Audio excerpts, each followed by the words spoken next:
Salut, salut et bienvenue dans un nouvel épisode de Business Serein. Aujourd'hui avec Yasmina qui est venue nous parler marketing, mais aussi d'un sujet qu'on oublie bien souvent quand on s'intéresse au marketing, à la vente, l'écologie intérieure et notre propre mode de fonctionnement. Donc si tu t'intéresses aux deux sujets, que tu as envie de faire de l'argent, mais à ta manière, je condense volontairement, c'est un épisode pour toi. Comment tu vas, Yasmina? Je vais très bien et toi? Ça va. On a, comme tu me l'as dit en off, enfin on arrive à faire cet épisode. Ça Et me fait oui, très plaisir. et c'est vrai que j'avais hâte de venir partager, mon approche, ma vision avec toi, surtout dans un podcast, qui s'appelle Business Serein. C'est vrai que la sérénité, on en parle assez, rarement dans le business. Donc, hâte de commencer. C'est vraiment un plaisir pour moi d'être là. Bah, c'est vrai que la sérénité, on a vite tendance, lorsqu'on va avoir des clients, à la mettre un peu de côté et à se concentrer sur, «Vas-y, c'est quoi ma prochaine action qui va me permettre de X ou Y?» Et j'aimerais savoir pour, commencer notre échange, qu'est-ce que tu as sur le feu, toi, en ce moment? Mmh. Alors, ce que j'ai sur le feu, du coup, je vais sans doute en parler, prématurément, c'est que j'ai pour idée de lancer ma chaîne YouTube. Pour la simple raison que j'adore partager de vive voix. C'est vraiment là où j'ai le sentiment d'arriver à passer mon message de façon plutôt fluide, spontanée, intuitive, tout en étant assez, structurée. Et c'est un format que j'aime énormément. Donc j'ai pas encore de date, de sortie, mais allez, on va être large, on va dire, dans les 3 prochains mois. Donc là, je l'annonce vraiment en avant-première, mais voilà, c'est ce qui est sur le feu en ce moment. OK, trop cool. C'est que, de base, toi aussi, tu consommes beaucoup de YouTube? Alors YouTube, podcast, je trouve que c'est un Ouais. format, qui me plaît énormément. C'est-à-dire qu'on peut, être en train de faire, tout un tas de choses, dans son quotidien et vraiment être à l'écoute. Ça prend pas énormément de temps, je trouve. C'est simple, facile à consommer. Mmh. Je lis aussi énormément, hein, pas mal de choses, mais c'est vrai que c'est un format, qui me plaît beaucoup. Et du coup, ce serait sur, les sujets, si on peut centrer, tu vois, au début, là, maintenant, pour les personnes qui vont nous écouter. J'ai vu que tu fais de l'accompagnement, donc sur la partie marketing et tu as cette partie aussi écologie intérieure. Mais, concrètement, toi, comment tu amènes ça dans ton quotidien et Alors avec tes concrètement, dans mon accompagnement, donc je vais souvent aider des personnes qui sont, reconverties, qui ont d'abord été, dans le milieu un peu corporate, des ex-cadres qui ont peut-être connu, la pression, de leur entreprise, peut-être aussi l'épuisement, chose que moi-même j'ai connue. J'avais vraiment connu le burn-out. C'est ce qui m'a poussée ensuite à entreprendre. Je savais au fond de moi que j'allais finir par entreprendre, mais c'était vraiment le moment ou jamais, le moment où j'ai enfin osé. Et, et souvent, donc, les personnes que j'accompagne ont connu ce format qui, qui dénote avec leurs valeurs personnelles, qui vont se retrouver souvent à tirer sur la corde, à euh, vraiment avoir cette sensation que leur activité professionnelle empiète sur leur vie personnelle, ce qui fait que le jour où elles se reconvertissent, tout comme moi, eh bien, l'objectif, c'est de faire les choses différemment, c'est-à-dire de partir de soi, de ce qu'on veut réellement, de ses valeurs hautes pour venir les nourrir et, et l'idée, c'est que justement, ce business soit là pour servir sa vie, c'est-à-dire qu'on est là pour s'épanouir avant tout. Et souvent, ce dont on se rend compte quand on entreprend, c'est que peut-être que pendant une certaine période de notre vie, on a priorisé tout ce qui était professionnel et le travail, beaucoup de travail, ça a été énormément valorisé, l'effort notamment. Et on se rend compte que c'est pas forcément ce qui va nous épanouir, nous nourrir sur tous les plans et qu'il y a des choses qui vont être sans doute beaucoup plus prioritaires par la suite quand on entreprend. Ça peut être, par exemple, ses propres loisirs, son développement personnel, le fait de se nourrir intellectuellement, pardon, de se former, de passer plus de temps en famille, avec ses enfants notamment, peut-être en couple, et aussi des moments de qualité avec ses amis, ou encore venir vraiment profiter de ses passions, que ce soit des passions sportives, artistiques, voyages, peu importe. Donc, c'est ce qui fait que moi, voilà, je fonctionne comme ça parce que ça a été vraiment mon parcours. Et aujourd'hui, à mon tour, j'aide des personnes qui travaillent vraiment dans l'accompagnement à faire de même. Et pour répondre un peu plus précisément à ta question, du coup, je les aide à développer leur activité, leur première offre, avoir leurs premiers clients, mais de façon à ce que justement ce soit écologique. C'est-à-dire qu'on va vraiment partir de soi, de qui on est réellement et non plus de qui on croit devoir être pour cocher toutes les cases. Parce que souvent, en fait, c'est ce qui s'était passé dans notre éducation notamment. On va nous apprendre qu'il faut cocher telle et telle case, qu'il faut peut-être faire les bonnes études, avoir un bon emploi avec un bon salaire. Mais la question de l'épanouissement derrière, c'est presque comme si elle était assez secondaire. Donc là, on revient vraiment à soi, à ses propres valeurs, ses valeurs hautes, qu'on va chercher dans l'inconscient. C'est-à-dire qu'on va pas juste prendre un bout de papier, on est dans le mental, quelles sont mes valeurs, je note tout ça. Parce qu'en fait, quand on est dans le mental, ce qui va se passer, c'est qu'on va noter ce que la société nous a appris qu'il fallait avoir comme valeur. Mais ce qui va être intéressant, c'est d'aller chercher réellement dans notre quotidien, dans nos actions, ce qui va peut-être venir contredire tout ça, voir les petites ambivalences qu'il peut y avoir, et au final, voir comment est-ce que ça peut se compléter. C'est-à-dire qu'on peut être extrêmement ambitieux, mais avoir, par exemple, un côté confort qui va être important, que peut-être on va s'autoflageller en se disant je suis assez flemmard, je ne fais pas assez, je culpabilise dès que je lève le pied. Mais en fait, l'important, c'est d'aller prendre conscience que il y a des choses qui sont importantes, que ce soit le confort, la famille, les enfants, peu importe. Et voilà, on part de soi, de ce qui nous nourrit vraiment. Et c'est à partir de là qu'on va aller créer son offre et créer aussi le système qui fait qu'on va attirer naturellement les clients qui nous ressemblent et avec qui on va prendre plaisir à travailler. Hyper clair. Et j'ai envie de partir. Déjà, là, tu m'as fait un bouquet de questions. Ok, Mais d'après ce que tu dis, il y a ce côté, du coup, s'écouter, qui est très important. Et exactement. une question qui me vient, est-ce qu'il y a une notion aussi de lâcher prise? C'est peut-être un peu plus mindset ce sujet-là, mais je sais que Ah, tu en ah, mais parles aussi. totalement, totalement. Et d'ailleurs, dans mon accompagnement, je trouve que le mindset, il a totalement sa place. C'est 80% du travail. On ne peut pas travailler que sur le business sans travailler son mindset. Et, euh, et clairement, oui. Oui, oui, oui, parce que pour moi, la base, quand on commence à entreprendre et qu'on veut avoir ses premiers clients, ou même plus tard, c'est de revisiter peut-être son histoire, son Mmh. éducation, et de voir un peu tous les messages conscients et inconscients qu'on a peut-être absorbés grâce à notre famille ou peut-être à la société ou au monde professionnel qu'on a côtoyé pendant un certain temps, et de venir voir, OK, qu'est-ce qui m'appartient vraiment, qu'est-ce qui ne m'appartient pas. C'est-à-dire, je vais donner un exemple tout bête, mais peut-être qu'on a évolué dans un environnement où on a tendance à valoriser l'effort. Et peut-être que on a l'impression que c'est en forçant, en travaillant toujours plus, qu'on a du mérite. Alors qu'en réalité, on peut travailler complètement différemment en partant sur le moindre effort et le mettre au service de la performance. Et clairement, il y a une notion de lâcher prise là-dedans.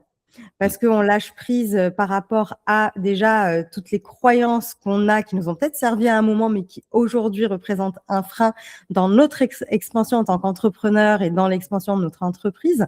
Mais ensuite, il y a une forme aussi de lâcher prise dans le sens où, tout à l'heure, je parlais de forcer, de culpabiliser dès qu'on lève le pied. Et en fait, ce qui va être important, c'est d'amener de la conscience sur l'importance de lâcher prise.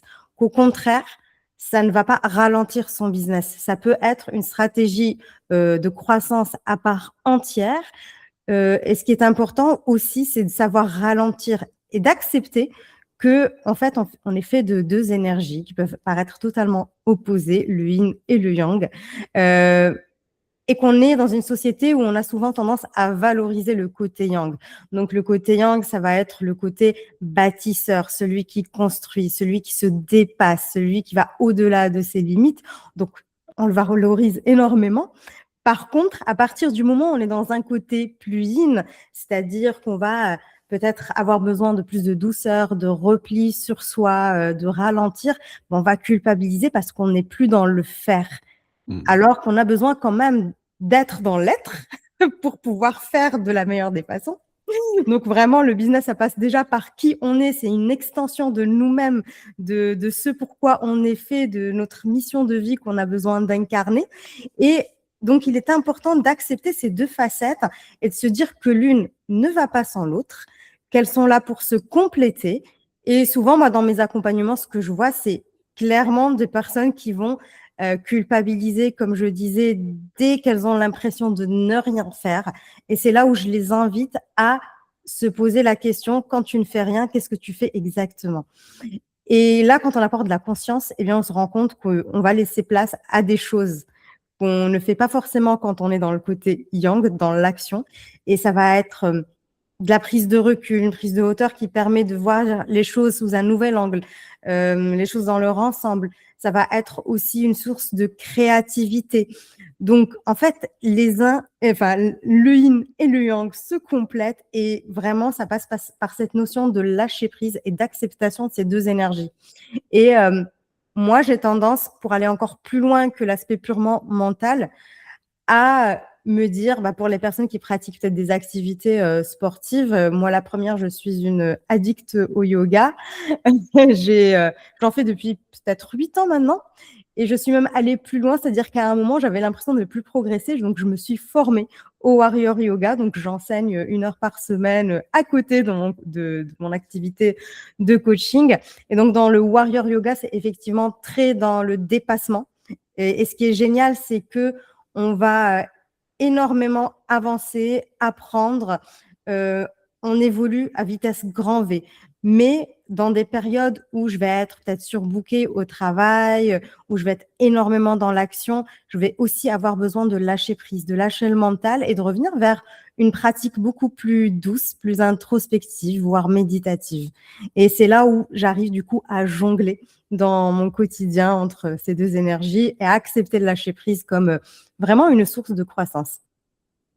C'est hyper intéressant parce que, bien souvent, on a peur de ce qui va se passer lorsqu'on lâche prise et je te remercie d'avoir, toi, posé tes mots là-dessus parce qu'on en entend beaucoup parler, lâcher Mmh. prise, aller avec le flow Mmh. et puis personne Mmh. sait vraiment, tu vois, ce que ça veut dire. C'est un peu les mots authenticité qui sont Oui, repris à tort et à travers et qu'on finalement, on sait même plus ce que ça veut dire.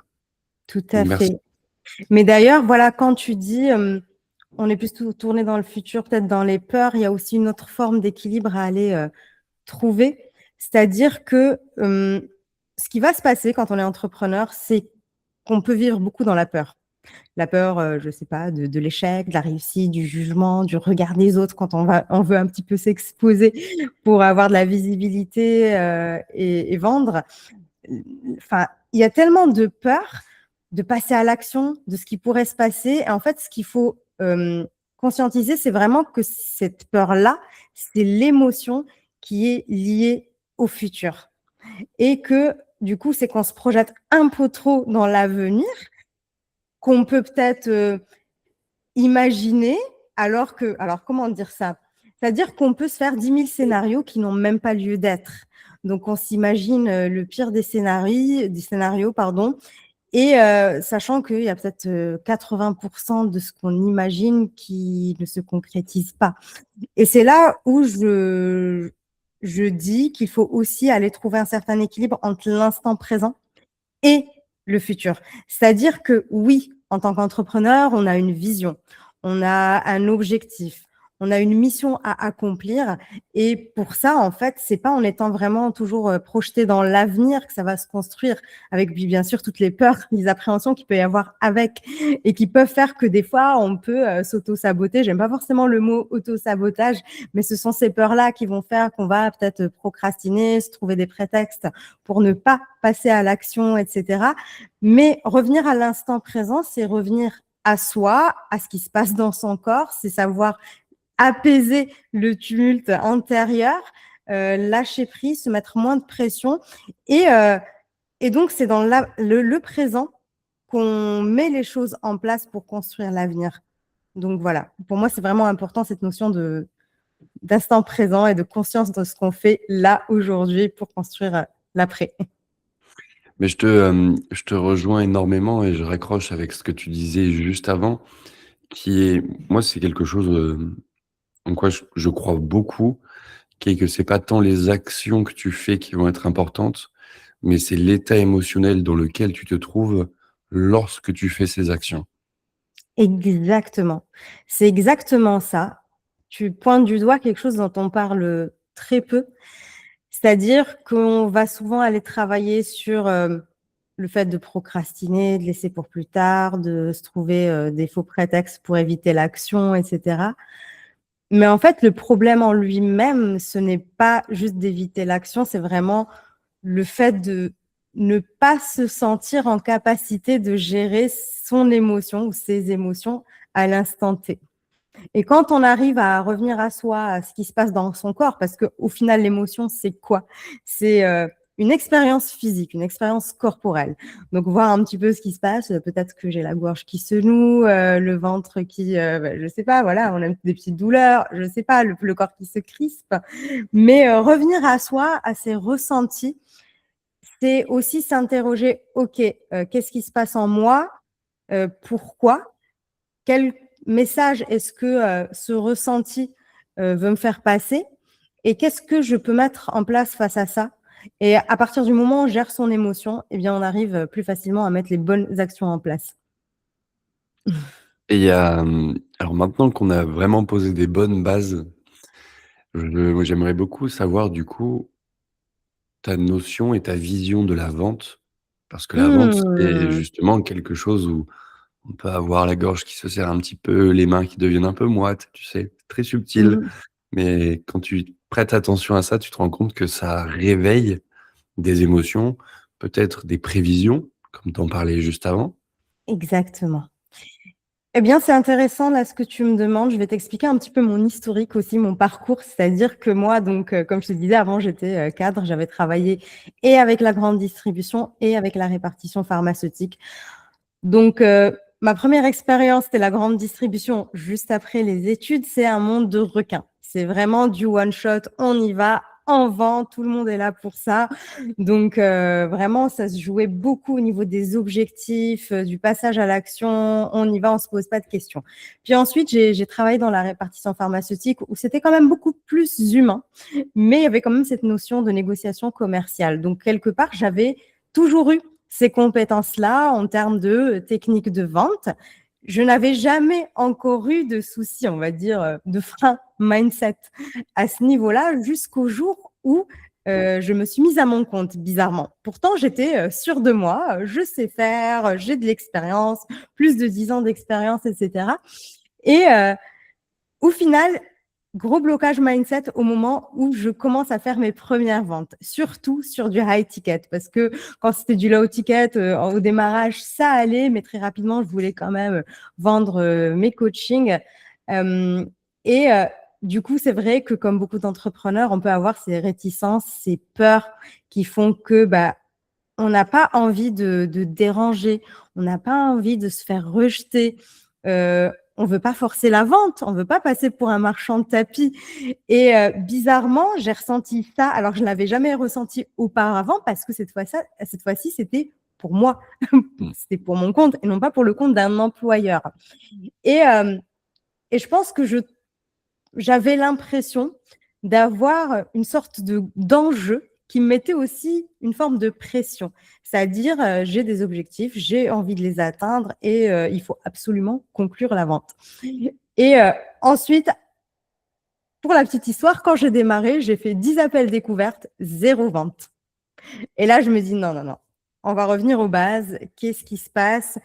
hem ça te ressemble pas, d'habitude tu sais vendre et là je me rends compte vraiment que c'est au niveau mindset que ça se joue, ce n'est pas du tout au niveau de la technique de vente. Je commençais à observer comment est-ce que je menais un entretien de vente, que je tournais autour du pot pour aller annoncer mes tarifs, etc.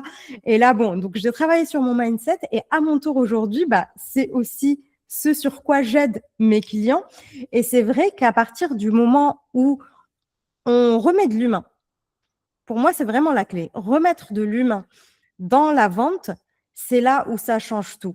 C'est-à-dire que moi, clairement, j'ai aujourd'hui tendance à carrément me détacher de l'enjeu. C'est-à-dire que je ne m'attends pas forcément à vendre. Je me dis, je m'intéresse déjà à ce que la personne me partage, à ce qu'elle vit, au challenge qu'elle traverse, à ce qu'elle a peut-être déjà tenté, ce qui a marché, ce qui lui manque aujourd'hui et voir si moi, je peux tout simplement lui apporter mon aide. Donc, quand je suis plus dans l'écoute active et que je remets vraiment cette notion de connexion avec la personne que j'ai en face, je suis dans beaucoup plus de légèreté, beaucoup plus de fluidité et j'arrive à proposer de façon beaucoup plus simple de travailler ensemble, de leur apporter mon aide. Et la notion de tarif, c'est vrai que beaucoup d'entrepreneurs bloquent sur ce point-là. En fait, ça, par contre, on va aller sur quelque chose de beaucoup plus pragmatique selon moi, hein. C'est-à-dire que quand on connaît vraiment sa cible, son offre et qu'on est convaincu par sa puissance et de ce qu'elle peut apporter à la personne avec qui on est en train de discuter, en fait, on va plus bafouiller. On sait que ça les vaut clairement et que peut-être que ça vaut même plus. Donc, c'est OK de l'annoncer. Et quelque part, c'est aussi dans notre posture à soi, quand on est en confiance avec ce qu'on propose, ça se ressent. Ça se ressent. C'est vraiment une posture à aller adopter qui fait que la personne, si elle voit qu'on est hyper à l'aise pour parler de ce qu'on fait et qu'elle se sent écoutée, comprise, qu'elle n'a pas l'impression qu'on est là justement pour forcer la vente, qu'on veut absolument des clients. Au contraire, hein, je trouve que la vente se fait beaucoup plus facilement, avec plus sérénité, pour reprendre le mot sérénité. Et il y a, c'est marrant quand tu parlais d'écoute active justement, ça m'a fait penser à ce que tu disais un peu avant sur le fait de revenir vraiment dans le moment présent. Exactement, c'est tout à fait ça. C'est-à-dire qu'au lieu d'être dans le futur, il faut que je vende, c'est de se dire, OK, qu'est-ce que je suis en train de faire là? Je connecte avec la personne, je l'écoute activement et écouter activement, c'est pas seulement écouter ce que la personne dit, c'est observer sans doute aussi son non-verbal, réagir peut-être par rapport à un geste, une crispation, une petite grimace qu'on a remarquée pour pousser un peu le Mmh. questionnement. Et aussi, exactement, si la personne, voilà, a les bras croisés, qu'elle recule, il y a peut-être quelque chose qui la chiffonne. Et ensuite, toujours rebondir en allant creuser, en questionnant davantage jusqu'à vraiment comprendre sa problématique. Parce qu'en gros, il y a ce que la personne dit et il y a la réalité. Il y a vraiment ce qui se joue sous la surface qu'on a besoin d'aller chercher. Et souvent, les personnes avec qui je travaille, elles me disent, mais tu es celle qui nous a le plus écouté et compris. Voilà. Et comment tu, parce que ça, je pense, beaucoup de personnes qui vont nous écouter vont raisonner avec ça. Mais lorsque justement tu écoutes, tu es empathique, beaucoup de mes auditeurs et auditrices, parce qu'il y a beaucoup de femmes aussi qui rencontrent, tu vois, ces problématiques de: «Je suis hyper empathique, je sais écouter, mais je remets à plus tard le moment où en fait, c'est à moi de prendre les choses en main aussi et de guider la Mmh. personne en sachant que j'ai une solution à lui proposer». Mmh. Qu'est-ce que tu conseillerais à quelqu'un qui est dans cette situation? Tu vois, garder le poser le cadre, guider la personne vers, la vente ou pas, parce que des fois, c'est Oui, tu fais plus en refusant une vente pour la personne qu'en voulant vendre à tout prix. Donc qu'est-ce que exactement. tu recommanderais à une personne qui est pour qui ça bloque un petit peu à l'intérieur? Ouais. Alors, je commencerai par dire, revenons vraiment à ce que je disais tout à l'heure, on remet l'humain au centre. Donc, la personne, si je veux l'aider, oui, c'est contre rémunération, on est bien d'accord.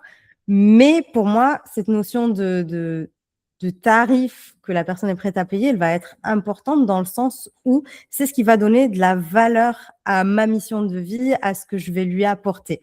Souvent, si c'est gratuit, ça n'a pas de valeur et les gens s'impliquent pas du tout ou très peu. Donc, quelque part, c'est aussi une forme d'engagement de la part de la personne avec qui on a envie de travailler, qu'on a envie d'accompagner. Ensuite, pour moi, c'est vraiment, quand je dis remettre l'humain, c'est pas juste garder en tête le fait de vendre, mais le fait d'aider. Mmh. Et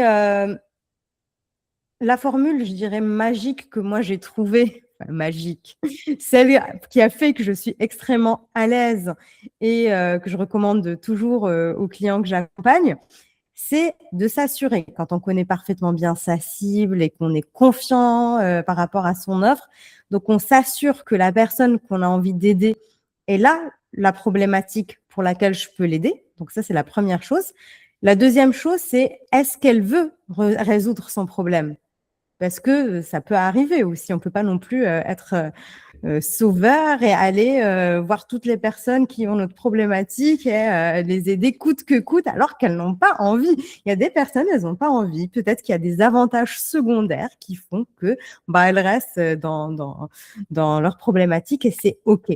Donc, première chose, est-ce qu'elle a le problème? Est-ce qu'elle veut le résoudre? Et la troisième chose, c'est est-ce qu'elle veut le résoudre maintenant? Parce qu'il y a aussi une question de temporalité. Est-ce qu'aujourd'hui, c'est une priorité pour elle? Est-ce qu'elle est prête à vraiment s'investir pleinement pour jouer le jeu? Donc, à partir du moment où on coche tout simplement ces 3 cases, on sait que c'est un go. Donc, on peut clairement me dire, écoute, au vu de ce qu'on a échangé, moi, je sais que je peux t'aider à… Donc, on récapitule tous les bénéfices de son offre. J'ai d'ailleurs aidé des personnes comme toi, comme telle et telle personne, donc preuve sociale, qui vivait telle situation, qui aujourd'hui est arrivée à tel résultat. Est-ce que du coup, ça t'intéresserait voilà, qu'on en parle ou, enfin, après, ça dépend si c'est pendant l'appel de vente. Est-ce que ça t'intéresserait du coup qu'on avance ensemble? Donc moi, voilà comment je le vois. Mmh. Ouais, écoute, merci pour la mini masterclass que tu viens de poser. Voilà, Ce rapide, jeudi efficace. matin, 10h35. Non, je pense que ça va être après effectivement, on peut rentrer dans mille et une nuances, Mmh. parce que, il y a ces notions de rejection, d'amener le prix, de tout ça. Moi, j'aimerais Exact. bien juste, élargir un petit peu et ensuite je te propose qu'on avance, mais j'aimerais élargir sur le fait que souvent on associe notre, prix, le prix de notre produit à notre valeur personnelle Mmh. et que donc un oui va venir renforcer cette valeur personnelle et un non va venir la détruire. Mmh.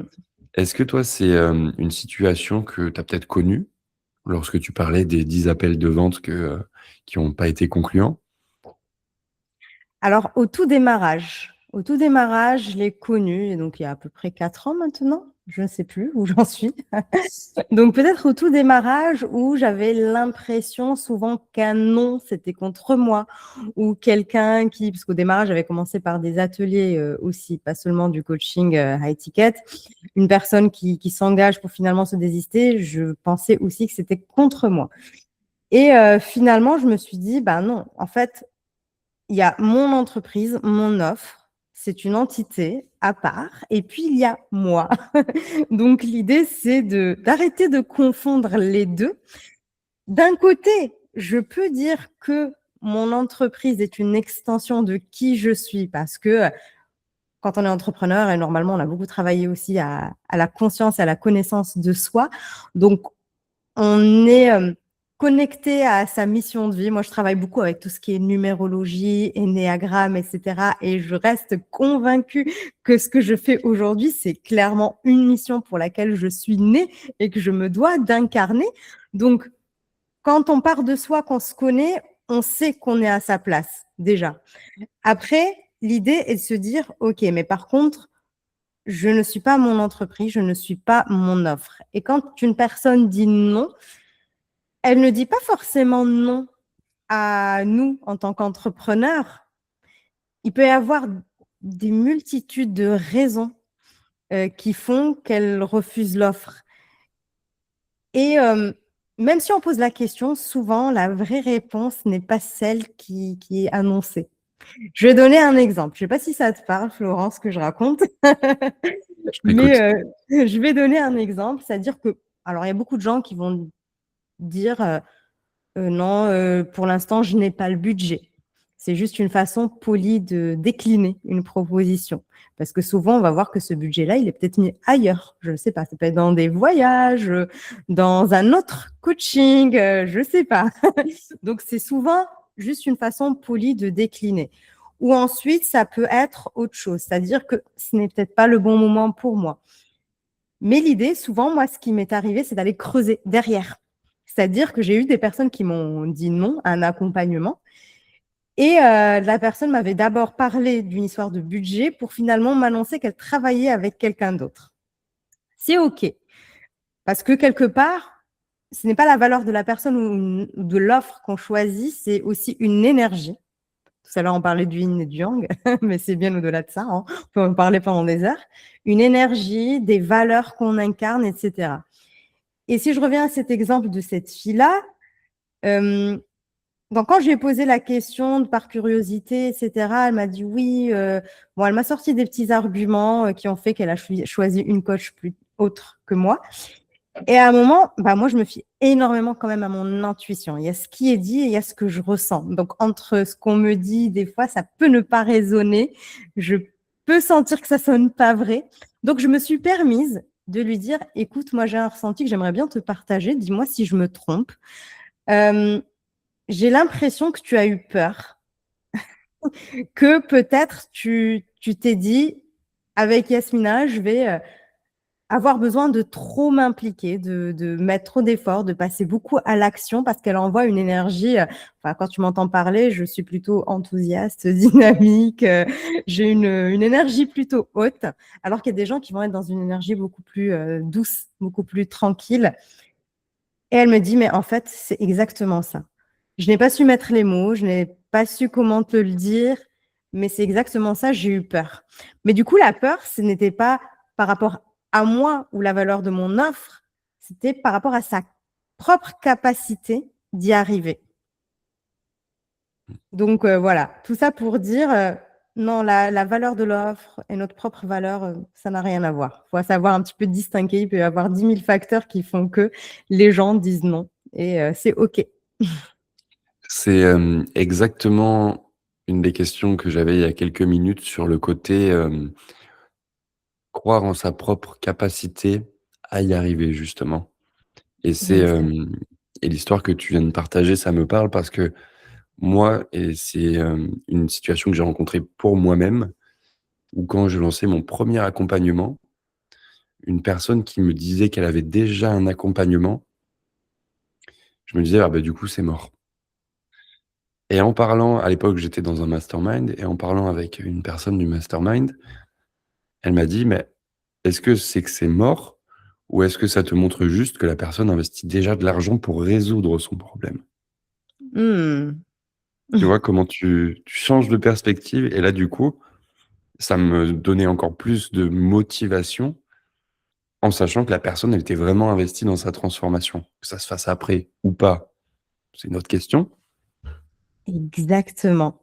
C'est exactement ça. C'est-à-dire que ça joue beaucoup au niveau mindset et que chaque situation va être interprétée de différentes façons selon bah, notre propre regard, notre interprétation, notre compréhension du monde.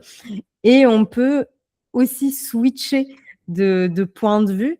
Et c'est ça que je trouve d'ailleurs génial dans l'esprit mastermind avec le cerveau collectif. D'ailleurs, c'est aussi pour ça que moi, je travaille sur un format où vraiment le cerveau collectif est là pour nourrir l'expansion de chaque entrepreneur et de chaque business. Et du coup, ça nous permet des fois de se dire, ah oui, tiens, je n'avais vraiment pas vu la situation sous tel angle. Et clairement, quand ça switch, en général, ça marque pour des années. Pour des années, on arrive à dépasser ces peurs-là de oui, mais bon, elle a déjà investi, elle va peut-être pas faire appel à moi. Non, au final, elle est peut-être, comme tu disais, très impliquée et elle voit la valeur de cet investissement-là. Ah oui, c'est comme quand on va faire nos courses finalement. Des Mm. fois, on va peut-être au gros supermarché avec le gros caddie et puis quand tu as besoin d'un truc un peu plus ponctuel, tu vas en bas de la rue chez l'épicier et tu récupères juste ce dont tu as besoin. C'est exactement ça. Tout à l'heure, j'ai envie qu'on boucle ce podcast sur des sujets un peu plus, peut-être, yin, donc un peu plus OK. léger, un peu plus invisible. Tu as parlé de la numérologie. Oui. Comment, pour commencer, comment toi qui viens de nous lâcher une masterclass sur la vente, un peu de mindset, tout ça, comment en fait tu es arrivé à combiner les 2, tu vois? Parce que bien Mmh. souvent, c'est 2 mondes qui courent en parallèle, mais qui ne se rencontrent pas forcément. Et oui, c'est vrai que j'ai un aspect, enfin, assez pragmatique. Tout le monde me voit comme très terre à terre et cetera, mais je peux avoir mon petit côté un petit peu, perché. Voilà, ça dépend comment on me voit. Si on me voit sous voilà, sous l'angle de la yogi, qui médite, qui voilà, qui a son bol tibétain, peu importe, enfin bref. En fait, ce que je dirais, c'est que moi, jusqu'à il y a quelques années, j'étais extrêmement terre à terre.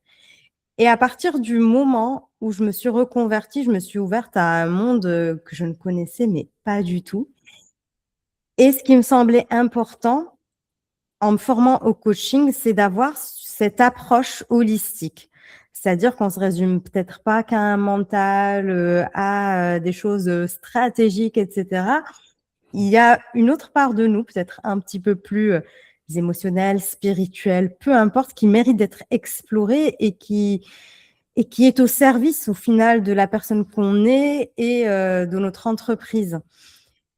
Et du coup, grâce à ça, en fait, je me suis formée dans une école de coaching vraiment holistique où j'ai découvert plein d'outils, notamment tout ce qui se passe par le corps, hein, que ce soit de la sophrologie, peu importe, mais ce sont des choses qui viennent aider l'entrepreneur. Et quand on a conscience de son corps, et cetera, de ce qui se passe en soi, ça vient forcément aider nos résultats.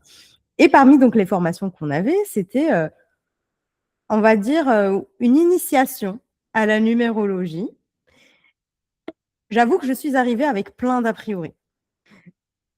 Tout comme j'avais des a priori sur tout ce qui était astrologie, je me disais: «Bon», ça arrivait en fin de parcours, donc on se connaissait déjà très bien avec le groupe avec qui on se formait au coaching, mais je me disais: «Bon, ça va être des choses assez générales où tout le monde se reconnaît», et au final, j'étais extrêmement bluffée.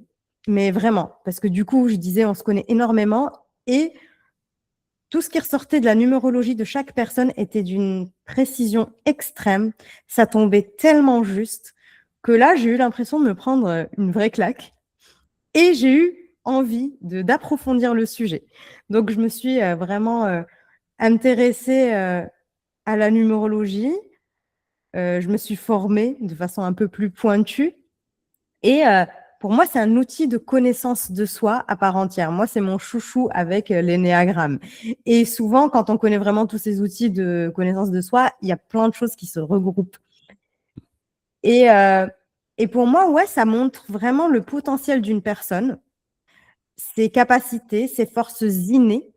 Et quand je parle de forces innées, ce sont, on va dire, tous ces talents qu'on a en soi, mais qui nous semblent tellement naturels que on n'en a même pas conscience de ce qu'on dégage. Et en fait, prendre conscience de ça, c'est l'assumer et l'incarner davantage.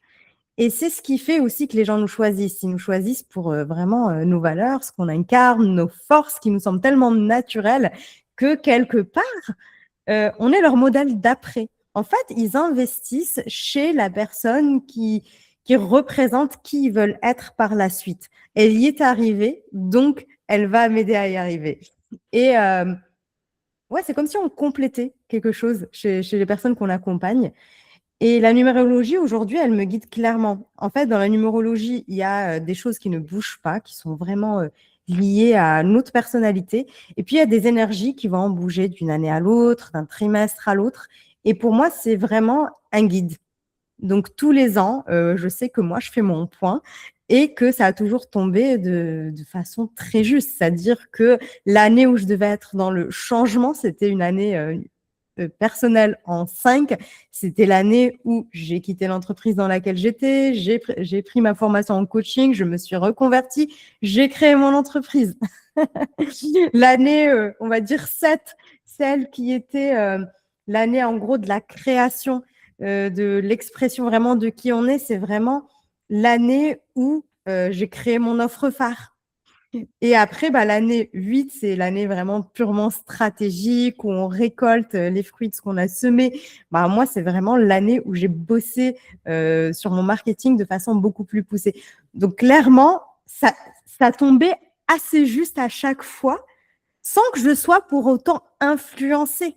C'était juste l'énergie du moment, ça coïncidait avec mon objectif du moment et c'était clairement un guide. Un guide dans le sens où c'est important d'en prendre conscience. Je prends l'exemple, cette année, je suis en année personnelle 9. L'année universelle, elle est en 1. Donc le 1, c'est l'action, c'est le leadership, on y va, on n'a peur de rien. Par contre, le 9, c'est une énergie un peu plus de repli sur soi, de fatigue émotionnelle, mentale.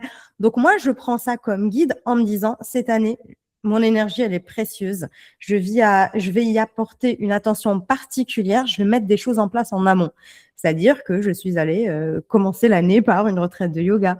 Ensuite, je me suis inscrite à des cours de yoga différents de ce que je fais habituellement, avec une énergie beaucoup plus douce, tout en gardant quand même mes cours de warrior yoga où je vais être dans la pratique beaucoup plus dynamique. Et je me dis, bon, il faudra aussi que tu penses à prendre des moments de coupure, des vacances. Donc voilà comment la numérologie me guide aujourd'hui et m'aide aussi à guider mes clients selon vraiment ce qui se joue pour eux, selon leur personnalité et les énergies de l'année.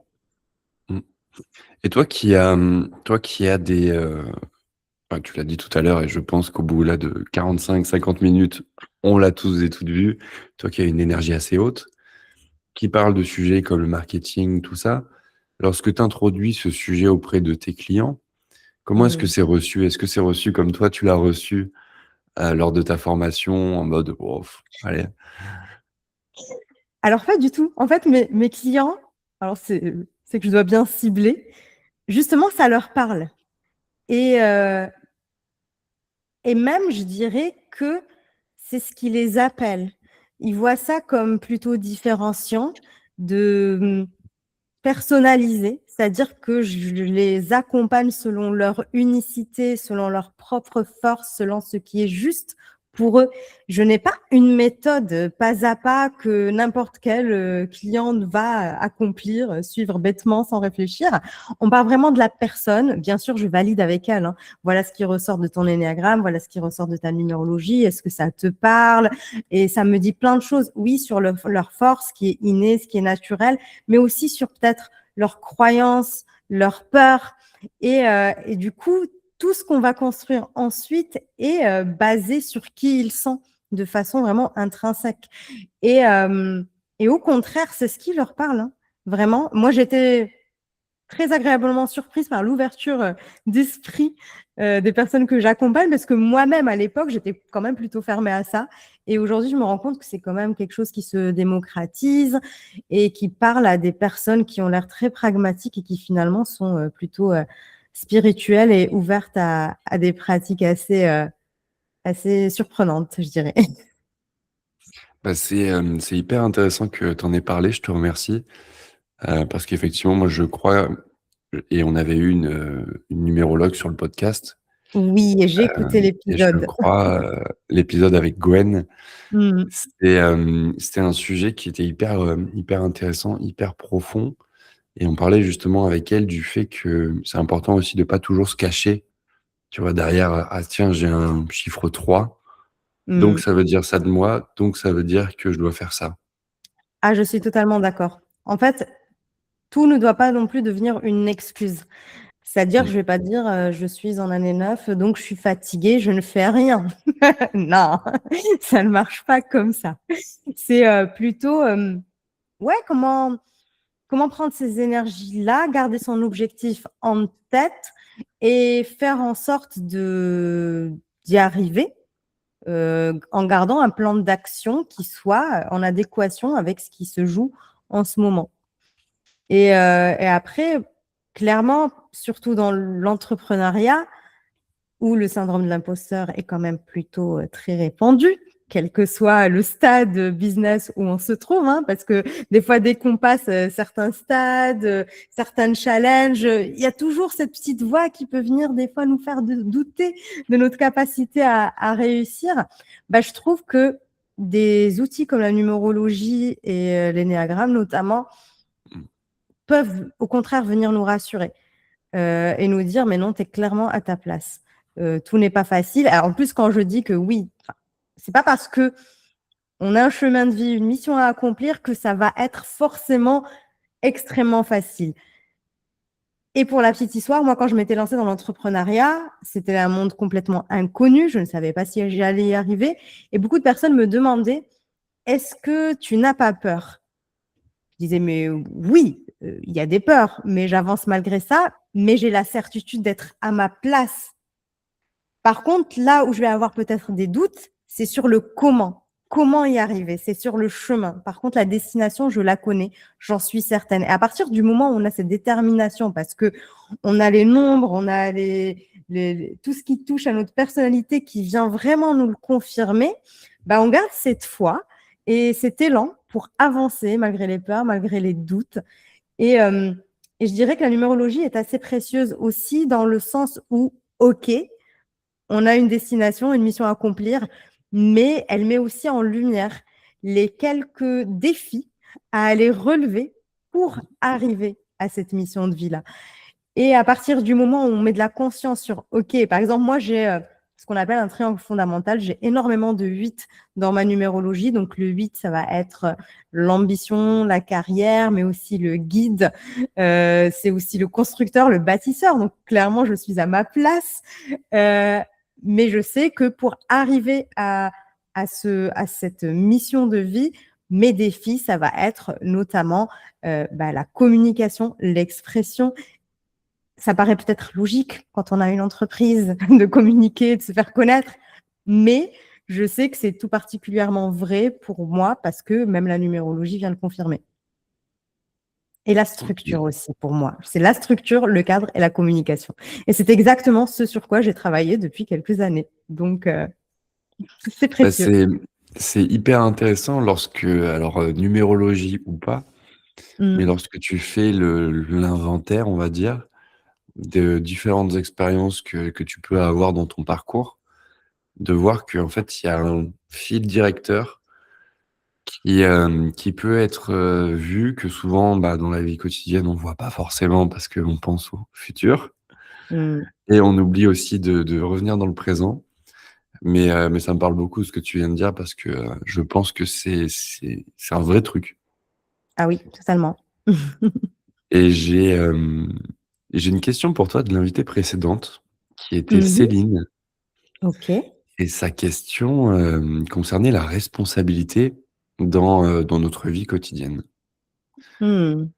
Et on a beaucoup parlé de ça. J'ai l'impression que qui est venu nous parler de structure, mais aussi de moments présents, de lâcher prise. Est-ce que tu as toujours réussi à, non, attends, je vais te la poser différemment. Est-ce que cette notion de responsabilité, parfois, tu as eu l'impression de, notamment au début de ton parcours, de prendre sur toi des choses dont tu étais pas forcément responsable, mais que tu as quand même emmené dans ton entreprise, dans les premiers pas? Mmh. Peut-être au tout début, comme tu disais. Je réfléchis. Vas-y. Alors, je dirais qu'au début, qu'est-ce que j'ai pu emmener? C'était alors ça pouvait être c'est un peu ce que je disais au démarrage. Je suis partie avec l'idée que pour, réussir, il fallait cocher des cases, faire ceci, cela, cela, sauf que des fois, j'étais, sans doute dans le forcing parce qu'en fait, je voyais ce qui fonctionnait peut-être pour, d'autres et je me disais: «Ben, c'est peut-être la recette miracle, moi aussi, il faudrait que j'applique ça» et cetera et il y avait toujours quand même cette petite voix de ce que je disais tout à l'heure. C'est-à-dire que dans notre éducation, on nous fait passer pas mal de messages et il y a quand même ce poids qui reste quelque part ancré en nous. Moi, pour ma part, J'ai grandi dans une famille qui pousse énormément à l'excellence, au dépassement. Mais quand je dis l'excellence, c'est vraiment excellence, hein. C'est-à-dire que très bien, c'était mauvais. Voilà. Donc, je m'étais mis énormément de pression et il a fallu en fait que je lâche prise complètement par rapport à ça, en me disant: «OK, mais je suis revenue», alors ça va faire peut-être, bateau de dire revenir à ma propre définition de la réussite. Et quand j'ai compris que c'était vraiment accomplir cette mission de vie dans laquelle je m'épanouis, dans laquelle je prends du plaisir et qu'est-ce que j'en attends en fait, bah, c'est comme si j'avais repris ma responsabilité en tant qu'adulte. Là, j'étais l'adulte, je n'étais plus l'enfant qui obéit à ce que ses parents attendent de lui. Et c'est à partir de là, je dirais que j'ai commencé vraiment à prendre mon envol. C'est vraiment faire à ma façon, selon qui je suis et selon ce que j'ai envie de vivre et d'être. OK, je vois. C'est marrant que tu dises ça. On est un peu pareil là-dessus. Moi, ça a été au début, il y a beaucoup de programmes, notamment business, que j'ai Mmh. pu prendre et où en fait, je voyais l'entrepreneur comme, tu l'as dit, peut-être la formule miracle, donc aller vers ça et je me suis plusieurs fois surpris à me dire: «Mais en fait, j'ai l'impression d'être un mini», tu vois, la personne. Oui. Mmh, exactement. Ah, mais c'est clairement ça. C'est clairement ça et en fait, il a fallu vraiment que je lâche prise par rapport aux injonctions. Il faut que je fasse ceci, Mmh. cela pour revenir à moi, à ce que je veux, en prenant cette responsabilité de se dire: «OK, qui je suis? Qu'est-ce que je veux vraiment et qu'est-ce qui est le plus inné, intuitif, fluide pour moi?» Et je vais faire à ma façon, en fait. Je peux m'autoriser à briser les règles, à faire selon qui je suis et c'est dans cette fluidité-là, cet alignement-là qu'on ouais, qu'on arrête de forcer au final. Par contre, après, j'aimerais bien revenir quand même sur la définition de forcer parce qu'on parle souvent, on voit plein de Mmh. promesses, réussir sans forcer et cetera. J'ai souvent remarqué que certaines personnes vont confondre l'alignement, la fluidité avec, le fait que avec le confort. Ce n'est pas parce que c'est inconfortable que ce n'est pas aligné. Je sais pas si tu vois ce où je veux en venir? Parce que des fois Complètement. parce que pour moi, en fait, OK, on a peut-être des forces, Mmh. on a des choses qui nous sont plus intuitives. Par contre, dans l'entrepreneuriat, il y a des compétences qui vont être, un peu obligatoires à les acquérir au niveau stratégique pour arriver à notre objectif. Et ce n'est pas parce qu'au début c'est nouveau, qu'on ne maîtrise pas, que ce n'est pas fluide, que ce n'est pas aligné. Donc on peut avoir quand même cette zone, d'apprentissage, de compétences et cetera, qui fait que ouais, aujourd'hui c'est inconfortable, mais demain ça peut l'être. Ça peut être complètement confortable, accessible. On peut même se découvrir des zones de génie, qu'on ne soupçonnait même pas. Le tout est de savoir détecter en amont, heu, ce qu'on va kiffer par la suite, en fait. Là où on va être dans le plaisir et non plus dans le forcing et d'accepter cette part de ouais, d'inconfort au démarrage. C'est totalement OK. Je pense que si on boucle ici, là, tout de suite, maintenant, ce sera parfait. Merci OK. d'avoir posé, cette définition parce qu'effectivement, c'est un peu les mots valises et ça en Mmh. fait partie, Oui, qu'on voit partout aujourd'hui. J'ai une question, j'ai envie de te tendre le micro et oui. de te proposer de poser, une question à l'invité suivant. Mmh. Si, Mmh, mmh, mmh. Là, je suis en train d'aller chercher au fin fond de mon inspiration.